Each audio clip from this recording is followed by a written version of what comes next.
হাসিনা সরকারের পদত্যাগের পরপরই গণভবন ও সংসদ ভবনে প্রবেশ করে সাধারণ মানুষ। চালানো হয় ভাঙচুর, লুট করা হয় রাষ্ট্রীয় সম্পদ। রাতভর গণভবনে অবস্থান করে কেউ কেউ। এরপর থেকে এখনও সাধারণ মানুষের দখলে সংসদ ও গণভবন।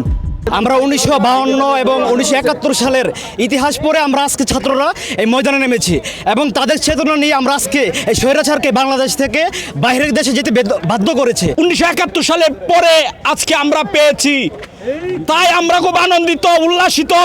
সারা বাংলাদেশকে বলতে চাই যে শাসন, শোষণ, অন্যায়, অবিচার, অত্যাচার, জেল, জুলুম, গুম, হত্যা সেইগুলোকে বন্ধ করতে হবে। দুর্নীতি একেবারে স্টপ করতে হবে। আমরা চাই না আওয়ামী লীগ বিএনপি আসুক, নির্দলীয় একটা সরকার আসুক, যাতে ভালোভাবে দেশটা চালাইতে পারে। মঙ্গলবার সকাল থেকেই ভিড় বাড়তে থাকে সংসদ ভবনে। নিরাপত্তা ব্যারিকেড ভেঙে কেউ কেউ প্রবেশ করছে, আবার কেউ কেউ বিনা বাধায় প্রবেশ করছে সংসদ ভবনে। বিনোদন কেন্দ্র হিসেবে ঘুরতে আসছেন বলেই দাবি করছে অনেকেই। যা দেখতে পাচ্ছি অ্যাকচুয়ালি খুব ভালো লাগছে। অ্যাকচুয়ালি এটা তো আসলে আমাদের মানে কোনো রাজনৈতিক দলের কোনো অ্যাচিভমেন্ট না, এটা অ্যাকচুয়ালি হচ্ছে আমাদের যারা নেক্সট জেনারেশন এবং অ্যাকচুয়ালি তাদেরই এটা হচ্ছে অ্যাচিভমেন্ট। এই দুঃশাসন এবং দাম্ভিকতার একটা থেকে বাঙালি শৃঙ্খল মুক্ত হলো এবং আগামীর দিনটাতে যেন আর এরকম কোনো অপশক্তি যেন বাঙালির বুকে চেপে বসতে না পারে, যেন মানুষের 15 বছর আমরা যে একটা অত্যাচারিত ছিলাম, যেটা আমরা ধরেন কালকে কোটি কোটি লোক দেখছি, আমরা সবাই কি কেউ দলমত নির্বিশেষে সবাই আমরা একটা অপশাসন থেকে মুক্তি পাইছি।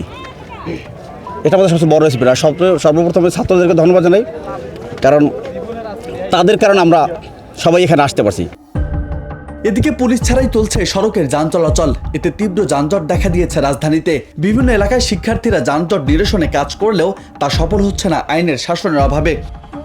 আসলে আমরা তো ফ্যাসিবাদী সরকারকে আমরা হটায় দিয়ে আমরা একটা সুন্দর বাংলাদেশ গঠন করার জন্য চাচ্ছি, যার জন্য এই ছাত্ররা আন্দোলন করতেছে। আর আমাদের যত অনেক শহীদের রক্তের বিনিময়ে আমরা অর্জন করছি গতকালকে স্বাধীন একটা বাংলাদেশ। তো আমরা যাতে সুন্দরভাবে দেশটা পরিচালনা করতে পারি, এই লক্ষ্যে আমরা আমাদের কাজগুলো চালিয়ে যাচ্ছি। আমরা শ্রমজীবী মানুষ আছে, কেউ আমাদের স্টুডেন্ট আছে, তো সবাই নিঃস্বার্থে নির্দ্বিধায় আমরা এখানে কাজ করতেছি, যাতে মানুষ স্বাচ্ছন্দ্যে তাদের গন্তব্যস্থলে যেতে পারে। অন্যদিকে নিরপেক্ষ সরকার গঠনের তাগিদ দিচ্ছে সাধারণ মানুষ।